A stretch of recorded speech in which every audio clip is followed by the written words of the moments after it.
right, welcome back. Today we're going to be talking about the different pieces of evidence that we have to support the theory of evolution.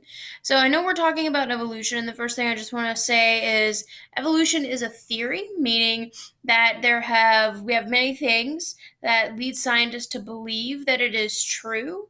However, theory is just that. It's a theory, meaning new bits of evidence could come up and prove it wrong.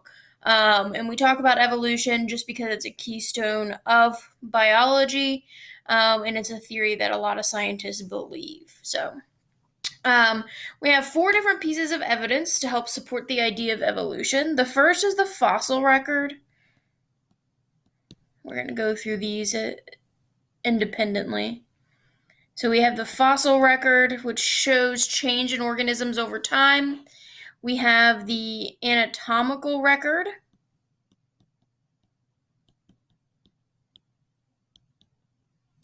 which shows changes in an organism's structure and development, and we'll talk about that one in detail as well. The molecular record, which is the comparison of different organisms' DNA and proteins. And the last one we have is artificial selection.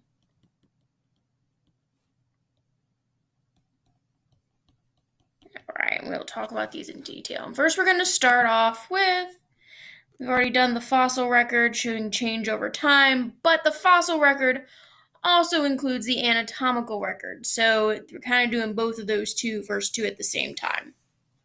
So the anatomical record can be shown in fossils as well as in living organisms.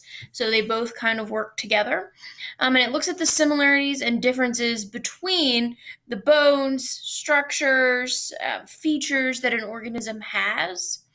And that can give an idea to the relationships they have with other organisms, as well as their history. So it looks at the similarities and differences between the structures,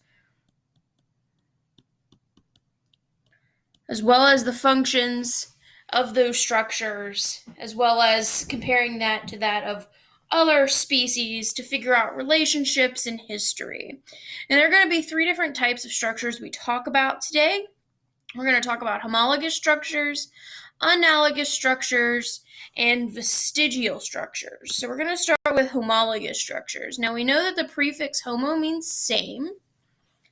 So prefix homo, did not mean to do that. Prefix homo means same. So we're looking at similarities in structure or characteristics due to a common ancestor. So the best example that we have of homologous structures are the forelimbs of humans, cats, whales, and bats, and they share the same skeletal structures. So if we look at this image over here in the PowerPoint, if we look at the human hand, the forearm of the human hand, we notice we have, in the very bottom, we have like our little finger bones that are like little projections. Then in the yellow, we have a group of wrist bones. Our forearm has two main bones, and then our upper arm has one main bone. And if we go over to the cat, you see a similar structure. You have the one main bone, two bones, group of wrist or ankle bones, and then some limbs or little finger projections. Now, if we look at the whale, we see something similar. At the very top, we have one bone. Forearm, we see two. There's a group of little wrist bones and then some finger-like projection bones. This is only looking at the bones for right now. And then if we look at the bat, we see the same thing. Up at top, we have one common bone. Forearm, we have two bones there. There's a little, you have to look very closely because they're small in a bat, but there's a little group of wrist bones and then some finger-like projection bones. Now, the differences are what we use the limb for. So humans, cats, whales, and bats, they each use their limb for different things, but the bones look very, very similar. So humans might use our hand to like hold and grasp things, cats use it to walk, whales use their flipper to swim, and bats use their wings to fly. But the bones are similar, meaning we share a common ancestor. So in the question here, why are the following homologous structures? Because they have the same bone structure.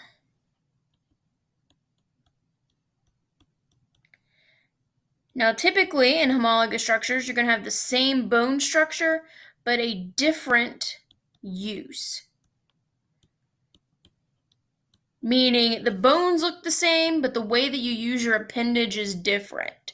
So the bones in all of these look very similar, but the way that the organism uses the appendage is different. So they use it differently. But these similar bone structures suggest a shared common ancestor. So this happens due to what we call adaptive radiation. Now, what adaptive radiation essentially means is when a species starts in one place and then migrate and spread out, they spread out and then they adapt to their new area. So, for instance, a common ancestor of the organisms we talked about here on this slide, a common ancestor lived in one place, but eventually they spread out. Humans lived on land, cats lived on land, but in a different region. Whales migrated to water, bats started to live in the air. So they migrated out, they radiated out, and adapted to their new area. So adaptive radiation. So it's when an ancestral species evolves into an array of different species and a number of different habitats. So again, they radiate out to different places and adapt to those new places. And this is really common on islands, kind of like how we talked about the Galapagos Islands. The bird migrated from South America. They spread out to different locations on the island, and when they spread out, they adapted to their new location, and then we had many different species. The same thing is the same here on land. Organisms can have a common ancestor because the common ancestor spread out to many different locations, and the organisms adapted to those specific locations. So if you lived in the water, it was more beneficial to have a flipper than it was a leg. If you live in the sky, it's more beneficial to have a wing than a leg. So you just adapt to whatever area you live in. And this type of evolution is called divergent evolution. When two things diverge, they start in one place and then they spread out. So they diverge away from each other. So it's a pattern of evolution where a species once similar to an ancestor species, they diverge. Diverge means spread out. And when they spread out, they become more distinct or unique. And their traits are going to fit that of the area in which they live. So that causes homologous structures due to divergent evolution. So for homologous structures, there is similar structure. So the bones are actually going to look very similar. The most common examples of homologous structures are going to show you the actual bones. There's also similar development. So if I showed you, if we looked at the embryos of many different organisms, it'd be very hard to tell them apart. You wouldn't really even know which one was a human. They do have different functions. Again, because the common ants are spread out into many locations, they're going to use them differently, but the bones are going to look the same. And this is evidence of a recent common ancestor. So it means that organisms that share the similar bone structure, similar development, but different functions, they're going to have a recent ancestor that they diverged from. So that is homologous structures. Same bones, different uses. And all that happens because there was a similar common ancestor. Now, the second type of structure we are going to talk about are analogous structures. Now, analogous structures are going to be ones that look the same on the outside. So there's a similar function. There's a similar external form. So they look the same on the outside, but there's different internal structure, meaning the bones are different, but they look the same on the outside. And this is due to different origin, no common ancestor, no relationship at all. So an example would be most of the organisms that spread out to live in the ocean are going to have fins because in water it's beneficial to have fins. That doesn't mean they're related. Like a shark and a dolphin, they both have fins. However, they're not related at all. One of them is a fish and the other is a mammal. So they're very different. You know, a dolphin is not related to a fish, is not related to a shark, but they all have fins. And this is called an analogous structure. And it happens because the organisms live in the same place. If they live in the same place, it's going to be beneficial to have a similar structure. And they evolved the same way. So this is due to convergent evolution. If two things converge, they start in different places and then they kind of come together. So they converge. So this happens, it's a pattern of evolution when two distinct, unrelated organisms evolve similar traits.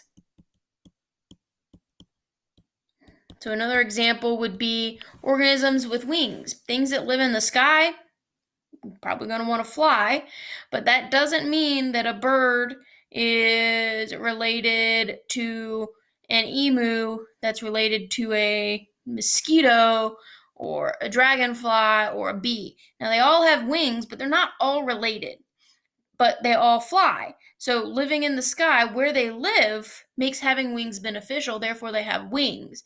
But that doesn't mean they're related. The bones are actually different.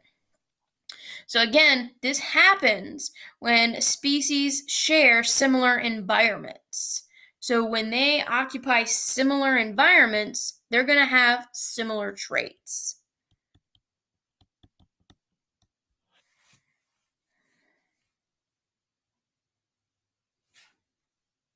So let's look at our question here. Why are the following analogous structures? They are analogous structures because they look the same on the outside,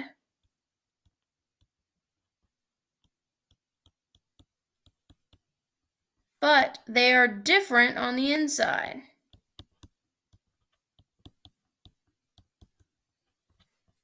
Therefore, they are not related. So a dolphin and a penguin and a shark are not related, but they still all have what looks like fins or flippers. So that is the analogous structure. So the last type of structure we're going to talk about is the vestigial structure. Now, the vestigial structure is going to be a structure that an organism has that serves no purpose. So it's something that the organisms have, but they don't need. And the reason that they exist is because they're remnants of structures that were once needed in an ancestor. And it's evidence of change over time. So examples of these would be pelvic bones in snakes and whales. Here's a whale right here on your screen. Right here, there are bones. It's a pelvis and a femur. That's evidence of once having legs. They're little leg bones. But the whales don't need leg bones. They don't have legs. The reason they have them is because a whale common ancestor did have legs. So they're evidence of a common ancestor from previous ancestor of the whale. Eyes on blind cavefish. So blind cavefish have eyes even though they're blind. They can't see because an ancestor needed eyes. In humans, we have a tailbone, evidence of one of our ancestors previously having a tail. Another one are wisdom teeth. We don't actually need wisdom teeth, but one of the most common ones in a human is the appendix. So ancestors needed an appendix to help digest raw meat, but that was hundreds of thousands of years ago, and now the appendix serves little to no purpose. So again, why do whales have leg bones? Because an ancestor had legs. So an ancestor had legs, so the whales inherited leg bones, even though they don't need them. So those are all the different types of anatomical ways that organisms are similar. And again, that anatomy can be seen in current organisms that are already alive, or looking at x-rays of old ones or fossils from old ones. So fossils, x-rays, and current living organisms all help to look at these different structures that show how organisms have changed over time. Another piece of evidence we have for evolution is that of embryology, so the study of embryos, which is organisms developing. So if we look at different embryos, they're very similar in the development of closely related species. So the development of two related species is going to look very, very similar. So all vertebrate embryos, so all organisms that have a backbone, all their embryos are going to have a gill pouch. So frogs, fish, snakes, birds, and humans all have a gill pouch, regardless of what they are. So if we look here, we have the fish, what is that, reptile, bird, human. They look pretty similar, other than the fish. These ones look very, very similar. If I didn't tell you which one was which, you'd probably have a very challenging time telling which one was actually the human there. So if we look down here at this one on your paper, trying to choose which one is human, can you tell which one's human here? It's very hard to tell. I mean, these ones, the later stages of development kind of give you away that these are not human. But all these other ones, they all look pretty similar. And that is because organisms that are closely related have similar embryonic development. So I believe that this one is human of them, but it's very hard to tell. And another piece of evidence we have for evolution is looking at the molecular record, in which we compare the DNA sequences of various organisms and look at the genetic code of the genes that they have, as well as the proteins that they make. And then the more DNA you have in common, the more related you are. So the more DNA you have in common, the more related you are.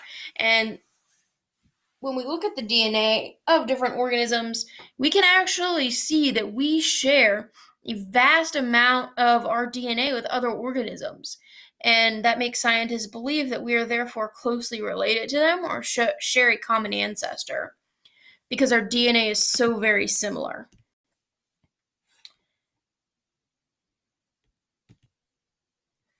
And our last piece of evidence that we have for evolution is artificial selection or selective breedings, in which humans choose the phenotypes, which are the traits or the appearances thought to be beneficial to us. And then we can actually alter the frequency of a trait. In a population based on who is allowed to breed. So us actually choosing traits for our organisms will eventually show evolution over time. So organisms will change over time. So all in summary, some individuals are better suited to survive and will have more offspring. That is natural selection.